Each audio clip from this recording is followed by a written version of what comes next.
Tell us about Young Pimp when he was a young pimp. When he was just, when he was just Chad Butler. When he was Chad? Yes. Well, Chad was a mischievous little kid. And we had an aunt that was both of our pretty much favorite aunt. And so sometimes we would spend the night over there. And Aunt B and Uncle Joe. I read in Port Arthur? In Port Arthur. Yeah. So Aunt B and Uncle Joe got into this argument one night.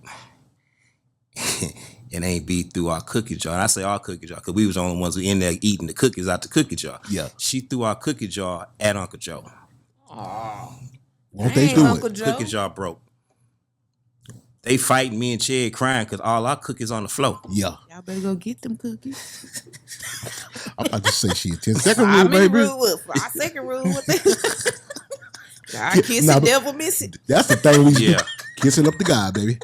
Kissing up the God. It's going to be all right. Yeah. I mean, cause and you know, he being the only child, growing up as kids, we was more like brothers. I was the big brother. And when I got to high school, I was a senior. And I want to say he was in the 9th grade. That bond kind of reconnected. I remember one time I'm not going to say the guy's name because I know he's watching, but he and Chad kind of got into it one time. Mm-hmm. And back then, Chad had the white Honda Accord.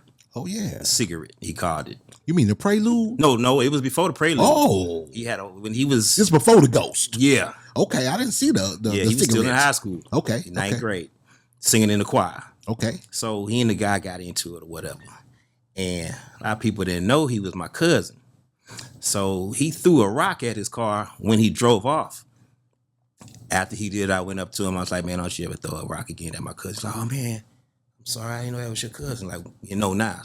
Yeah. And Chad didn't know that story until he came home from prison one time, me and Leroy, and he was in the Texas Road, not the Roadhouse, the Longhorn Steakhouse. Yeah. And I told him that story. And he's like, man, I never knew that. I'm like, yeah, you didn't have to know.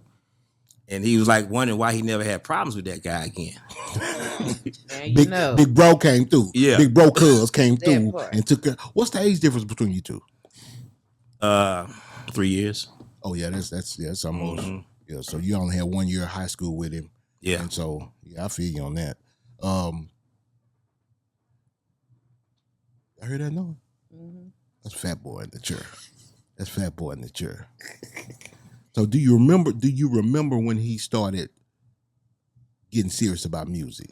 Oh yeah. Hey, look, people might not remember this, but my homecoming year, the DJ was DJ DMD.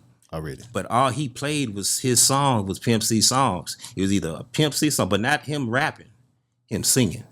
Yes. So he was playing some Al B. Sure. Yeah. Then he come back with a Pimp C singing.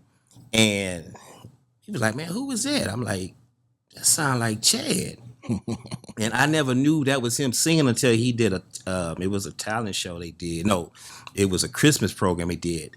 He did Eddie Kendricks for the Temptations. He was a freshman singing that part in high school. Yeah. I'm like, man, that's my little cousin.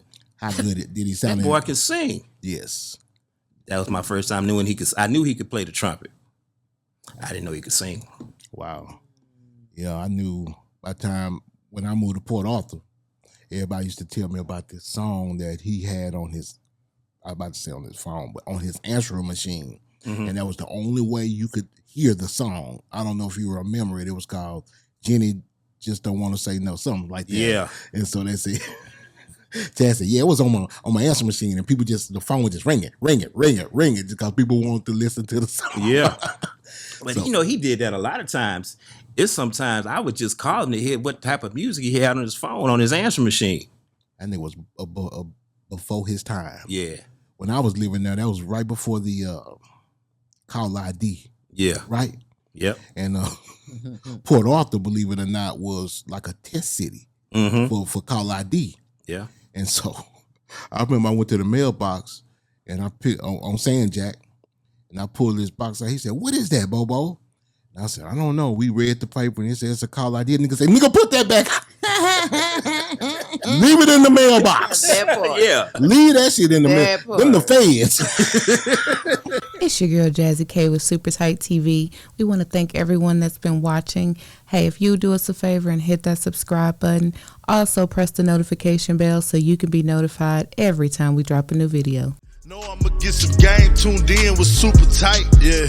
I get the low from Big Bobo, from the front seat, not no photos.